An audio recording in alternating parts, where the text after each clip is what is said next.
तो राशिद साहब, आपके जो है ना बच्चे, वो बहुत ज़्यादा फ़ैन फॉलोइंग है आपके बच्चों में। बड़ा शुक्रिया आप सबका बच्चों। आप इस आलम पीरी में भी अपने बाबा को इन गुड बुक्स रखा हुआ आपने, तो थैंक यू वेरी मच। और बेटा, आप मुझसे किसी भी तरह का कोई सवाल, क्योंकि मैं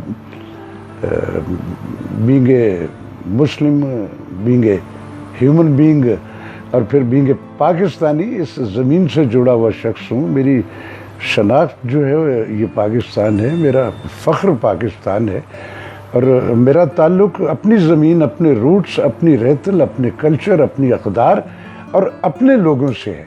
तो सो जो आपके जी में आए आप सवाल करो, मैं उसका जवाब देता हूँ आपको। बिल्कुल अच्छी बात। बच्चों, तकरीबन हर इंसान जो है वो अदाकार होता है। हर इंसान के अंदर कुछ ना कुछ अदाकारी छुपी हुई है। हर वक्त हम अदाकारी करते हैं। तो इंसानों में अदाकार बहुत हैं, मैं अक्सर कहा करता हूँ, लेकिन अदाकारों में इंसान बहुत कम मिलते हैं। जैसे राशिद महमूद साहब, ये जितने बड़े अदाकार हैं उतने ही बड़े इंसान हैं। राशिद साहब, बच्चे कुछ सवाल पूछना चाहते हैं, मुझे तंग करते हैं जी। तो ये आपका शुबा है। एक सबसे बड़ा सवाल ये है कि हमारे बच्चे अदाकारी में आना चाहते हैं, ड्रामों में, फिल्मों में, और मॉडल बनना चाहते हैं जी। तो ज़रा तफसील से बताएं कि उनके अंदर क्या होना चाहिए। देखो बेटा, सबसे पहले कोई हर्ज नहीं हुई। आज जो है टेक्नोलॉजी के हवाले से, मोमेंटम के हवाले से, ग्लोबल लेवल पे ये जो क्रिएटिव एक एलिमेंट इन कंप्यूटर और इस टेक्नोलॉजी से आया, तो उसमें बच्चों के पास बेशुमार प्लान्स हैं, बेशुमार ऑप्शंस हैं जो वो करना चाहते हैं। आप ज़रूर करें, लेकिन मैं कुछ थोड़ी सी गुफ्तगू, कुछ थोड़ी सी तमहीद कहूँगा आपसे कि सबसे पहले तो बेटा, आपके अंदर शऊर की कोई उम्र नहीं होती है कि वो 40 बरस की उम्र के बाद आपका शऊर जागेगा। आप 10 बरस की उम्र में भी इतने बाशऊर हो सकते हो कि सराउंडिंग पे आपकी नज़र उन बुज़ुर्गों से या उन एज वालों से ज़्यादा दूरबीन हो कि आप वो सारा कुछ देख सकते हो। सबसे पहले आपको अपने अंदर, मेरे बच्चों, ये डिस्कवर करना है अपने दुनिया में इंसान जितने भी हैं, कहीं भी कोई जो इस ज़मीन पे रह रहा है, सबके कंटेंट्स जो हैं वो रब ने एक जैसे बनाए। सबको एक ही तरह की सलाहियतें दी हैं उसने, सबको एक ही जैसे हवा से खमसा दिए हैं उसने, और सबको एक ही जैसी फील दी। माँ जो है वो दुनिया में कहीं भी है, माँ माँ है, उसकी फील वो मेरे पाकिस्तान की ज़मीन की, मेरी लाहौर जो है इसमें जो माँ है वो भी वही है। और अब चाहे कोई कहीं चीन में है, कोई अमेरिका में है, कोई दुनिया के किसी भी खिते में, तो कुछ चीज़ें रब ने जब वो इंसान को इस ज़मीन पे भेजता है तो उसके अंदर ऑलरेडी वो शामिल होती है। लेकिन उसमें कुछ अफराद ऐसे भी होते हैं जिनको रब एक स्पेशल अता दे रखी होती है उसने, और वो अता क्या होती है वो डिस्कवर करना उस फर्द का काम है जिसके अंदर वो शामिल है। अब हम सारे के सारे दुनिया में, मैं समझता हूँ कि कामयाबी यही समझते हैं कि जो डिग्रियाँ हो गई, बिजनेस अच्छा हो गया, रुपया पैसा आ गया, ज़िंदगी की जो आसाइशें हैं वो मिल गई, तो लोग समझते हैं कि ये बड़ी कामयाब ज़िंदगी है। नहीं, ऐसा नहीं है बेटा। आप जब इस ज़मीन पे भेजे गए तो आप सिर्फ़ और सिर्फ यहाँ आटा खाने के लिए नहीं आए कि अच्छा खाना खा लिया, ये कर लिया, वो कर लिया, अच्छा घर बन गया। आपको अपने अंदर डिस्कवर करना है कि मैं इस दुनिया में सिर्फ जैसे आम लोग आए हुए वैसे आया हूँ, या मेरे अंदर कोई ऐसी सलाहियत या कोई ऐसी एक्सक्लूसिव मेरे रब ने कोई ऐसा जेस्चर मुझे दे रखा है कि जब ये आप डिस्कवर कर ले। तो मसलन मैं जब छोटा सा था तो मेरे फादर का चूँकि लिखने लिखाने से ताल्लुक़ था, और उनके हल्का अहबाब में बहुत बहुत बड़े नाम थे, जिसमें साहर लुधियानवी, सादत हसन मंटो, आरिफ अब्दुल मतीन, ज़हीर काश्मीरी, ए हमीद, अहमद राही साहब, और इसी तरह बेशुमार बड़े इंटेलेक्चुअल इस सब कॉन्टिनेंट के जिन्होंने दुनिया में अपना नाम कमाया है। वो सारे के ये सारे मेरे अब्बा के दोस्तों में थे। ये अमृतसरियों का एक टोला था जिसको प्रोग्रेसिव लोग कहते थे, तरक्की पसंद मुसन्निफीन। तो उस हवाले से हमारे घर में जब तक मेरे फादर हयात रहे एक बैठक चलती रही डेली, मैं बिल्कुल छोटा सा था, अभी मैं 10 बरस भी मेरी उम्र नहीं थी, निकर पहनता था। तो मैं फील करता था कि जब ये सारे के सारे आते तो मुझे एक कुछ यूँ फील था कि यार मैं किसी न किसी शक्ल में इनके पास, इनके उस कमरे में घुस जाऊँ और मैं सुनूँ ये बातें क्या करते हैं। मैं उनकी बातें सुना करता था और ये बरस सुनी मैंने। मैं छोटा तो मुझे फील होना शुरू हुआ कि ये जो बातें इस तरह की, इनकी एक रूटीन से एक ही ऑब्जेक्ट है जिसको सारी दुनिया देख रही, लेकिन उसको आरिफ अब्दुल मतीन साहब जिस नज़र से देख रहे हैं और जो वो अपनी इंटरप्रिटेशन वहाँ बयान कर रहे हैं, अरे यार इस पर तो दूसरों ने देखा ही नहीं था। तो इस तरह फिर आपको एहसास होता है कि मुझे रब ने कुछ एक्सक्लूसिव कोई अता रखी हुई, मैं ये कर सकता हूँ। और शायद मैं इस हवाले से इस चीज़ को, जिसको सारे एक पॉइंट ऑफ व्यू से देख रहे हैं, मैं उसको किसी दूसरे पॉइंट ऑफ व्यू से भी देख रहा हूँ और मैं उसकी लॉजिक और दलील भी रखता हूँ। जिस दिन आपके यहाँ ये डिस्कवर हो जाता है कि मैं, और ये सारी डिस्कवरी जो है रब की जो एक्सक्लूसिव अता होती है, वो सबसे जो ख़ास वो होती है एस्थेटिक सेंस, जमालियाती हिस्स। जिस शख्स में रब ने, जिसके कंटेंट्स में जमालियाती हिस्स अता कर रखी होती, वो दुनिया के किसी भी रूट में जाता है, वो अपने जो काम, जो उसकी ज़िंदगी का सराउंडिंग है वो तो कर रहा होता है, लेकिन ये जो उसकी एस्थेटिक्स है वो उसको हमेशा मजबूर करके एक उकसाती रहती है और कोई ना कोई एक ऐसा एक्सक्लूसिव उससे जेस्चर क्रिएट होता है कि जब वो शख्स करता है कि अब यार मैं तो शेर बड़ा अच्छा कह सकता हूँ। किसी को होता है यार मैं जो गुनगुनाता हूँ तो मैं ज़रा थोड़ी सी तवज्जो करूँ तो मैं तो बहुत अच्छा सिंगर हूँ। कुछ कहता है कि यार मैं ये पेंटिंग है देखो ये उसने बनाई, अभी मैं भी बना सकता, और वो किसी बहुत आउटस्टैंडिंग शाहकार से भी बड़ी पेंटिंग बना देता है। तो सबसे पहले तो आपको अपने अंदर ये डिस्कवरी करनी है कि वो कौन सी अता है जो एक्सक्लूसिव रब ने दी है। फिर उसके बाद मुझे एक लफ्ज़, आज का बच्चा हीरो बनना चाहता है, तो बेटा हीरो जो होता है ना, वो कुछ ज़रूरी थोड़ी एक्टिंग में हीरो होता है। हीरो की बड़ी ही मुख्तलिफ शक्लें हैं। आप अपने मुल्क के, ये हमारे जो हमारी सरहदों पे हिफाजत, क्या ये हीरो नहीं है? क्या जो हमारे मुख्तलिफ इदारों में वो स्कॉलर्स जो लोगों को और आपको मुख्तलिफ चीज़ें सिखा रहे हैं, क्या वो अपने शोबे के हीरो नहीं है? इसमें ये ज़रूर है कि ये चूँकि शोबिज़ जो है ये थोड़ा सा इंस्पायरिंग होता है, इसमें एक वो शनाख्त जो है वो इजीली मिल जाती है, तो मोस्टली बच्चे जो है वो फौरी तौर पे इसमें कि मैं एक्टर बन सकता हूँ, मैं देखे कैसा मेरी फिगर क्यूट है, ये वो सारे प्लस पॉइंट होते हैं। लेकिन बेशुमार हीरोज़ ऐसे भी हुए हैं तारीख़ में जो ये जो चीज़ें हम इस वक्त डिस्कस, वो रत्ती भर उनमें नहीं थी, लेकिन वो किसी न किसी ऐसे शोबे में ऐसे हीरो साबित हुए कि तारीख़ में उनका नाम, उनकी कोटेशन बनती है उनके उस आउटपुट के हवाले से। तो सबसे पहले तो अपने अंदर आपको डिस्कवर करना है कि आप में रब ने एस्थेटिक्स सेंस जो है वो दे रखी है, और जब आपको ये फील हो जाए कि हाँ ये तो उसने दे रखी है, फिर आपको फाइनल करना है कि मुझे क्या करना है और मैं किस शोबे में या किस रूट पे निकलूं, और जहां मैं अपने क्रिएटिव एलिमेंट जो है, जो मेरे सराउंडिंग में राइज है और लोग राज कर रहे हैं, मैं भी उनसे बेहतर कर सकता हूं। फिर आपको उस ऑप्शन पे जाना पड़ता है। उसमें आप मॉडलिंग करना चाहते हो तो मॉडलिंग की भी हर चीज़ जो है वो बिल्कुल उसके कुछ कवायद व ज़वाबित होते हैं, एक स्नेरियो होता है, एक बेलने होते हैं जिनसे आहिस्ता आहिस्ता आप ग्रूम होकर आते हो। बड़े रेयर लोग होते हैं जो ऐसे खुशकिस्मत होते हैं कि एक रात में उनको वो सारा कुछ मिल जाता है, जो बाज़ लोग कई सदियों में आए और चले गए और उनको वो कुछ नहीं मिला। तो आप कर सकते हो, आप बनो हीरो, कौन रोकता आप। लेकिन सबसे पहले ये है कि जो अब एनवायरनमेंट से हमारी सराउंडिंग में, या जो मोमेंटम इस वक्त राइज है ग्लोबल लेवल पे, उसमें सबसे पहले आपको डिग्रियां रिक्वायर है, एजुकेशन, पढ़ाई जो है ना वो शऊर आपको फील होता है कि नहीं मैं ज़रा थिंकर हूँ, मैं बाज़ चीज़ों पे गौर, तो ये शऊर पढ़ाई के साथ साथ बढ़ता चला जाता है। आप वाइड एंगल होते चले जाते हो। जिस चीज़ को आप ऐसे ही एक हवा में फील कर रहे होते हो, जब आप पढ़े लिखे हो जाते हो, आपको समझ आना शुरू हो जाती, तो फिर आपके पास उसकी दलील, लॉजिक और मुख्तलिफ फैसला करने की क़ुव्वत अपनी ज़ात अपने हाथों में हो सकती है कि दूसरे ने इसको इस हवाले से किया था, मैं इसको इस हवाले से करके दिखाता हूँ और आप करके दिखा देते हो। ये जो मॉडलिंग का शोबा है वो भी एक बाकायदा एक तरीका, एक सनत है। मॉडलिंग में लोग समझते हैं कि इसमें कुछ करना नहीं पड़ता।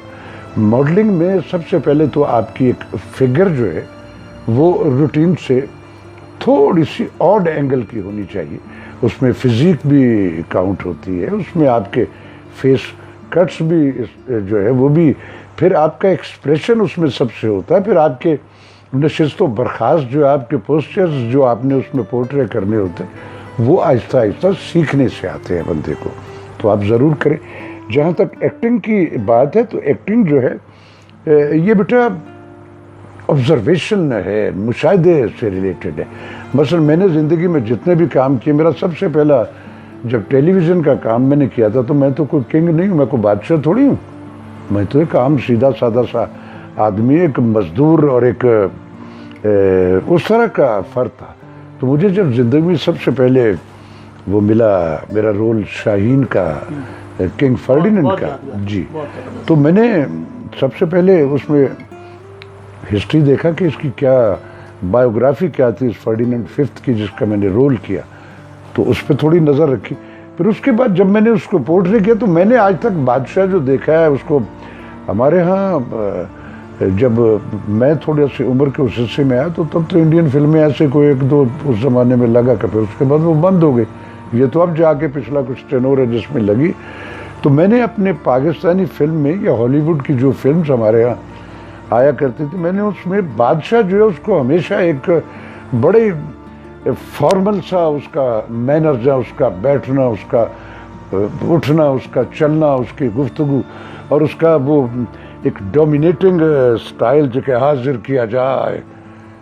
मैंने फील किया कि जिस बादशाह के रोल में मुझे कास्ट किया गया है, तो राशिद महमूद साहब, आप तो बादशाह का दरबार लगता तो वो तो कई कई घंटे दरबार में बैठे हुए अपने उस तख्त पे, तो राशिद महमूद तुम तो 3 मिनट उस यूँ टेक लगाए बगैर बैठो तो मेरी तो कमर में दर्द होना शुरू हो जाता है।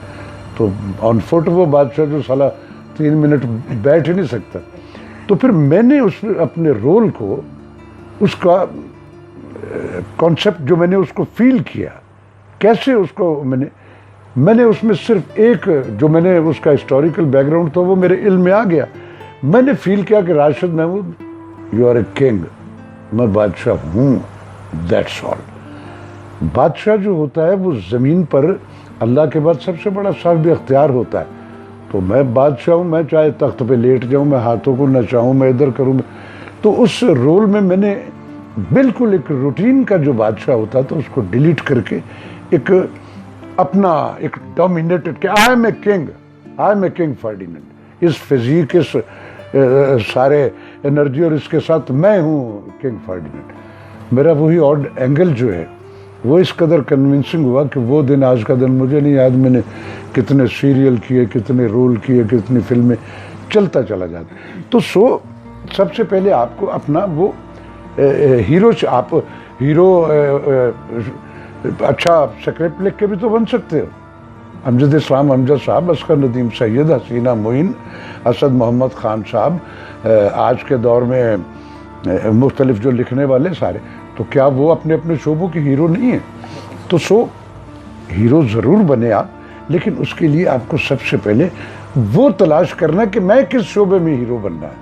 आप एक ज़िद लगा के बैठ गए हो कि मुझे मॉडलिंग में जाना है, और मॉडलिंग की वो सारी रिक्वायरमेंट या वो जो सारा कुछ है वो आपके उस कॉन्टेंट्स में नहीं, आपके पास नहीं, आपकी ग्रूमिंग में वो नहीं है, तो आप कैसे कर पाओगे उसे? तो ये एक जो है ना इसका फ़ैसला, और ये फ़ैसला आपको खुद करना है, और फिर अपने जिस शोबे में आप कुछ करना चाहते हो उस पर नज़र रखें। मेरे मुल्क में क्या हो रहा है, दुनिया में क्या हो रहा है। अब तो सोशल मीडिया है, ये नेट के हवाले से आपको बहुत आसानी है, तो कोई हर्ज नहीं है। देखें ना, बैठे हुए बातें किए चले जा रहे हो और आप सारी की सारी दुनिया इसको देख रही है। तो इस तरह ये है। मैंने ज़िंदगी में ऐसे ही किया था कि मैंने जब देख लिया, मैं लिख भी लेता हूँ, मैं शेर भी कहता हूँ, सारा कुछ करता, लेकिन मुझे पता है कि मैं एक्टिंग जो है, मेरा असल फोकस जो था वो इस पे था। बाकी चीज़ें चूँकि मेरी ज़िंदगी में एफिलेशन ऐसे बुज़ुर्गों, ऐसे बड़े नामों से रही है, तो जब बंदा अच्छे लोगों के पास बैठता है तो मेरे जैसा नालायक जो है वो भी बहुत कुछ सीख गया उनको सुन के। उनसे मैंने अपने ये जो हार्ड डिस्क मेरे रब ने दिमाग की शक्ल में हम सबको दे रखी, उसमें मेरे पास ऐसी ऐसी फाइलें भरी पड़ी हुई, और अभी भी मेरे उस हार्ड डिस्क में इतनी मेमोरी बाकी है कि मेरे रब ने अगर मुझे ज़िंदगी में वक्त दिया तो मैं इसमें और बहुत कुछ ऐड करके जाऊँगा। अब इसके अलावा कुछ और सवाल आपका है तो पूछें आप मुझसे। जो है सरदार चौधरी साहब वो कह रहे हैं कि मैं आपके ड्रामे बचपन से बहुत देखता आ रहा हूँ। जी, हमारे जी। दोस्त और बस अख्तर इस्लाम के आपको बड़े अदब जी, के साथ। जी, अख्तर बहुत सरदार शुक्रिया। जी, वालेकुम अस्सलाम जी, जनाब। साल से वहाँ के प्रेस क्लब के सदर हैं। माशाल्लाह माशाल्लाह, सलामत रहें जी, सलामत रहें जी, सलामत। अंबर संधू अंबर सिंधु जी हमारी एक बेटी हैं, पंजाब अच्छा, कॉलेज की। अच्छा। इस्लाम के हैं। उन्होंने इस्लाम का जी वालेकुम सलाम बेटी, तैयब इकबाल साहब ने भी आपके लिए बहुत तैयब शुक्रिया, इकबाल हैं जी हमारे स्टूडेंट। बहुत शुक्रिया, बहुत शुक्रिया। ये मुख्तलिफ बच्चे जो हैं ये साथ माशाल्लाह, साथ जीते रहें जी। यही असल में नहीं मुर्तज़ा साहब, मैं उम्र के जिस हिस्से में हूँ ना, इसमें तो वो है, क्या शेर है कि हमें खबर है हम हैं चरागे आखिर शब, हमारे बाद अंधेरा नहीं उजाला है। ये जो हमारे बच्चे हैं, यही हमारा ज़हीर कश्मीर उजाला है जी। ज़हीर कश्मीर साहब।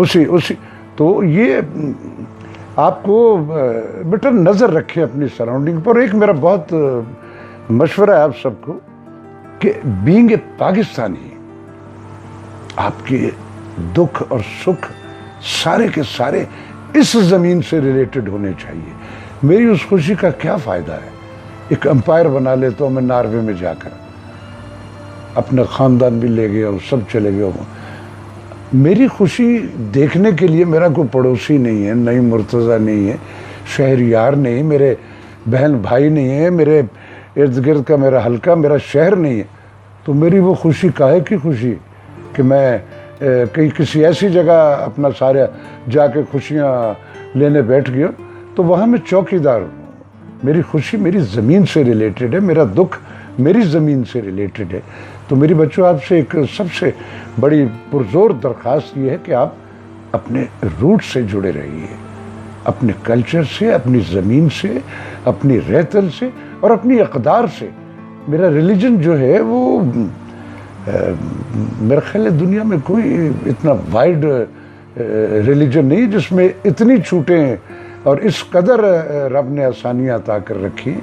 लेकिन मादर पिता आज़ादियाँ नहीं हैं, उनकी भी कुछ हदें हैं। आपको उन हदों में रह के अपनी कंट्रीब्यूशन करनी है। मेरी बहुत सारी दुआएं आपके लिए। आप बेटा कभी फिज़िकली आप मुझसे कोई मिलना चाहे तो आप नईम साहब को बताइएगा, आप मेरे पास आ सकते हो। मेरे पास बहुत सारे बच्चे, बेशुमार स्टूडेंट्स NCA के और दूसरे, कोई तकरीबन अब तक मेरे ख्याल उनकी तादाद को 180-85 के नज़दीक होगी, जिन्होंने मास कम्युनिकेशन की डिग्रियों में मुख्तलिफ तरह की ऑप्शंस जो उनकी उसमें थी, वो मेरे साथ आके उन्होंने कंसल्ट किया, गुफ्तगू की मेरे साथ, और फिर वो अपने थीसिस, अपने प्रैक्टिकल और अपनी वो फिल्में जो है बना के लेके गए। तो आप सब भी आइए, आप बहुत कुछ कर सकते हो, आप सारा कुछ कर सकते हो, लेकिन उसमें सिर्फ ये है कि उसमें एक पेशेंस, एक इरादा, एक कमिटमेंट और एक हौसला। ऊंची उड़ान के लिए किसी सिफारिश या वो ज़रूरत नहीं होती, उसके लिए हिम्मत की ज़रूरत होती है। आप कहीं भी खला में भी उड़ के पहुंच सकते हो, उसके लिए आपकी अपनी हिम्मत की ज़रूरत है। तो अपनी दुनिया ये जो है, मेरे रब ने कहा ना कि जाओ तलाश करो मेरी कुदरतें, देखो कहाँ कहाँ, तो आप सारा कुछ कर सकते हो। उसमें सिर्फ ये है कि आपको कोई भी डिसीजन लेने से पहले ख्वाब देखने पे कोई पाबंदी नहीं है दुनिया में कहीं भी, लेकिन ख्वाब की ताबीर जो है वो खुद करनी है आपको। तो ख्वाब ज़रूर देखे, ख्वाब नहीं देखोगे तो कैसे पता चलेगा जब आँख खुलेगी, ये तो हुआ ही नहीं। तो ज़िंदगी फिज़िकल इम्प्लीमेंट्स का नाम है। उसमें ऐसे हवाई बातें जो हैं उन पर कभी गौर नहीं करते और इमोशनल अनड्यू नहीं होते। आपको इरादा करना है कि मैं ये तो फिर करके दिखाओ, और एक रास्ता डिसाइड करके। फ्लक्चुएशन जो होती है ना, बाज़ लोग होते हैं मैं ये भी कर लूँगा, ये भी कर, नहीं, मैं ज़िंदगी में एक काम करने निकला था और आज तक मैं कभी कभी इसमें भी ये सोच रहा हूँ कि पता नहीं ये मैं कर पाया हूँ या नहीं कर पाया। प्राइड ऑफ परफॉर्मेंस इस मुल्क में मिला मुझे, बुलान अवार्ड जितने मुझे मिले, ग्रेजुएट अवार्ड है मेरे पास, उसके अलावा दिखाएंगे बाद में और बेशुमार जो इस सदारती अवार्ड के अलावा मेरे पास दूसरे मुल्कों के अवार्ड, और उसके अलावा कोई ऐसा सवीनियर अवार्ड नहीं है मुख्तलिफ डिपार्टमेंट्स के, मुख्तलिफ काउंसिल्स के, मुख्तलिफ NGOs के, मुख्तलिफ कॉलेजेस यूनिवर्सिटीज़ के। तो सो ये सारा कुछ सिर्फ इरादे से है। तो wish you all the best. मेरी बहुत सारी दुआएं। बहुत अच्छी लगी और वो कह रहे हैं ज़बरदस्त, बहुत अच्छा जी, एक और हमारे दोस्त हैं बच्चा ओमान अली मिर्ज़ा, वो भी आपको सलाम कह रहे हैं। वालेकुम अस्सलाम। जीते रहे बेटा, जीते रहे। अच्छा सर, यहाँ तक तो हम पहुँचे माशाल्लाह, आपने बड़ी तफसील से बताया। फ़र्ज़ कीजिए किसी बच्चे में वो तमाम खूबियाँ हैं जी, एक्टिंग की या उसमें मॉडलिंग की या गाने की, तो आप प्लीज़ ये गाइड करें कि वो सबसे पहले कहाँ जाए, किससे मिले जाके? देखिए सबसे पहले तो वो अपने पास ही जाए ना और अपने आप को देखे कि ये जो मैं कर रहा हूँ क्या ये मेरी कमांड में है। जो करके आप किसी के पास भी चले जाओ, मसलन फर्ज कर लें आप एक्टिंग करना चाहते हो, आप मॉडलिंग करना चाह रहे हो, सिंगिंग करना चाहते हो, आपने अपना जज सबसे पहले बंदा खुद होता है। आप एक्टिंग को किसी को कंसीव करते हुए कुछ करके आपको अंदाज़ा हो जाता है कि ये जो मैं सामने स्क्रीन पे देख रहा हूँ यार ये इस तरह को मैं तो इसको ऐड करके यूँ कर सकता था। सिंगर जो है वो किसी वो गाने या किसी भी आइटम को जो वो गाना चाह रहा है तो वो गा के अगर उसकी कमांड में है तो वो किसी को भी जाके सुनाएगा तो दूसरा मान लेगा। ये एक्टिंग हो, ये सारा कुछ जो ये सारे जितने शोबे हैं इसमें दाव नहीं लगता है, इसमें कंटेंट्स कंप्लीट चाहिए। आप प्रोडक्शन हाउसेज हैं, हमारे टेलीविजन है। सबसे पहले तो मेरी आप ये जो इंग्लिश मीडियम के बच्चे हैं उनका सबसे बड़ा अलमिया ये है कि उनको उर्दू बोलनी नहीं आती। सुन लो भाई इंग्लिश वाले बच्चों, सर की बात आप ज़बानें दुनिया की सीखना जो है वो एक प्लस पॉइंट है। अंग्रेज़ी के बगैर आप दुनिया में सरवाइव नहीं कर पाते, वो ज़रूरी है।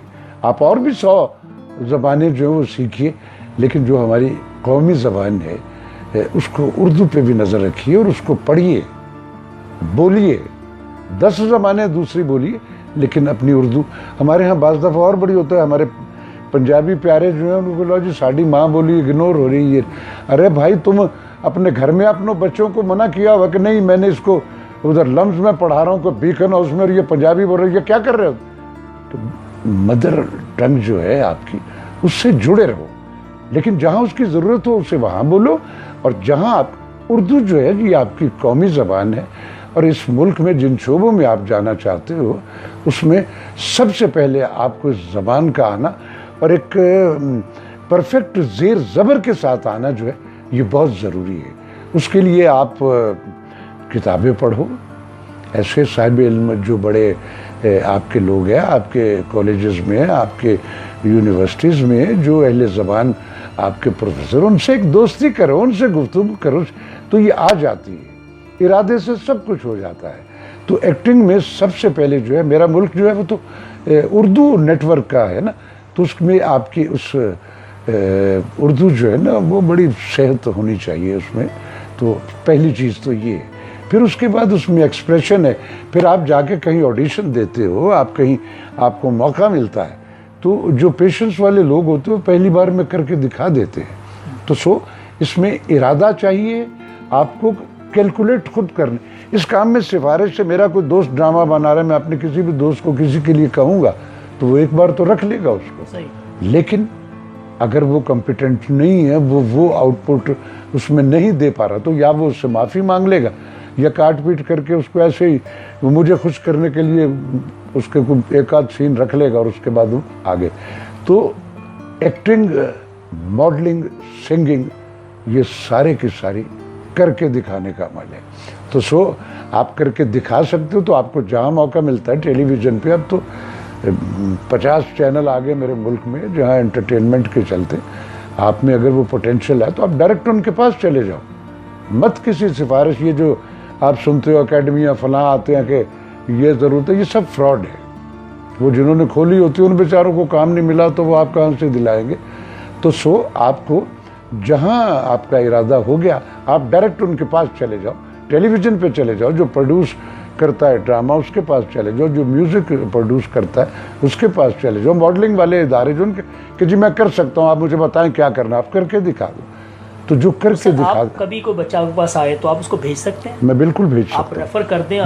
मैं बिल्कुल कर सकता, ये आपको हौसला हो गया। आपने मैं कहा बिल्कुल, नहीं, आप आओगे मेरे पास, मैंने जितनी बातें की हैं, आप जब मेरे पास बैठोगे तो मैं जांच लूंगा कि आप ये कर पाते होगे, तो मैं बिल्कुल रेफर करूंगा पहले अपने राशिद दोस्तों साहब के ऑडिशन देंगे, अगर आप पास करते हो फिर रेफर करेंगे, ठीक है जी? ये तमाम बच्चों के जो दिल में है।